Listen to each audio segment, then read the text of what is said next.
বিশ্ব stroke day উপলক্ষে আগরতলায় সচেতনতামূলক র্যালি। সময়মতো ব্যবস্থা নিন, স্ট্রোক প্রতিরোধ করুন বার্তা চিকিৎসকদের। আজ বিশ্ব স্ট্রোক দিবস। এই উপলক্ষে রাজধানী আগরতলায় আয়োজিত হয় এক সচেতনতামূলক র্যালিটি শহরের বিভিন্ন পথ পরিক্রমা করে র্যালিতে অংশ নেন চিকিৎসক, নার্স, মেডিকেল ছাত্রছাত্রী এবং স্বেচ্ছাসেবীরা। সবার হাতে ছিল স্ট্রোক প্রতিরোধে সচেতনতার বার্তা লেখা ব্যানার ও প্লে কার্ড। সময়মতো চিকিৎসা নিন, লক্ষণ চিনুন, জীবন বাঁচান, স্ট্রোক প্রতিরোধ সম্ভব ইত্যাদি।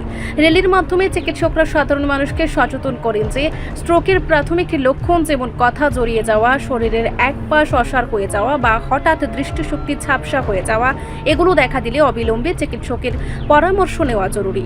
র্যালিতে উপস্থিত এক চিকিৎসক বলেন, স্ট্রোক এখন বিশ্বব্যাপী মৃত্যুর অন্যতম কারণ, তবে সময়মতো ব্যবস্থা নিলে ও নিয়মিত স্বাস্থ্য পরীক্ষা করলে এটি প্রতিরোধযোগ্য। বিশ্ব স্ট্রোক দিবসের মূল বার্তা, প্রত্যেক মুহূর্ত মূল্যবান, দ্রুত ব্যবস্থা নিন, জীবন বাঁচান। এই র্যালির মধ্য দিয়ে আজ আগরতলা শহরে ছড়িয়ে দেওয়া হলো। নমস্কার সবাইকে, আমি ডক্টর আবিল আলনাথ, নিউরোলজিস্ট, এজিএমসি। আমাদের এখানে রেড্ডি স্যারও আছে, নিউরোসার্জন, এজিএমসি অ্যাসোসিয়েটেড উইথ আমাদের ইনস্টিটিউট অফ নিউরোসায়েন্স আছে আগরতলার, ডক্টর শ্রীরাম আছে, উনি নিউরোসার্জন। আমাদের বার্তা আজকে 29 অক্টোবর 2025, আজকে ওয়ার্ল্ড স্ট্রোক ডে।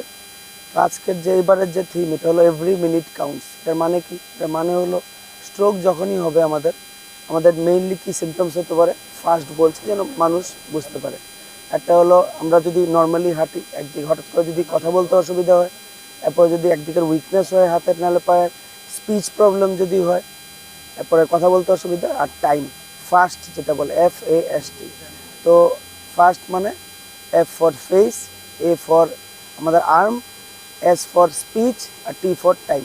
তো আমাদের এটাই বার্তা থাকবে সবার কাছে যে এরকম কোনো সিমটম যদি থাকে যে হঠাৎ করে কথা বলতে অসুবিধা হচ্ছে, একদিকের উইকনেস হচ্ছে, এরপরে আমাদের স্পিচ প্রবলেম হচ্ছে, আর এটা যদি হচ্ছে তাহলে অবশ্যই আপনারা আমাদের মেডিকেল কলেজে আসবেন। আমাদের দুটো ডিপার্টমেন্ট আছে, নিউরোলজি ডিপার্টমেন্ট আছে, নিউরোসার্জারি ডিপার্টমেন্ট আছে। আমরা ঠিক করে আপনাদের ট্রিটমেন্ট করে আপনাদের সুস্থ করার জন্য চেষ্টা করব। রেড্ডি স্যারও আছে এখানে, রেড্ডি স্যারও কিছু বললে অবশ্যই বলবেন। তো এটাই আমার বার্তা ছিল, সবাইকে ধন্যবাদ।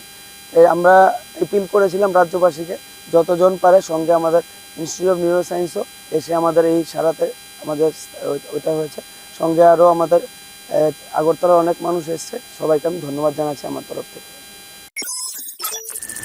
রিপোর্ট সংবাদ প্রতীক্ষা।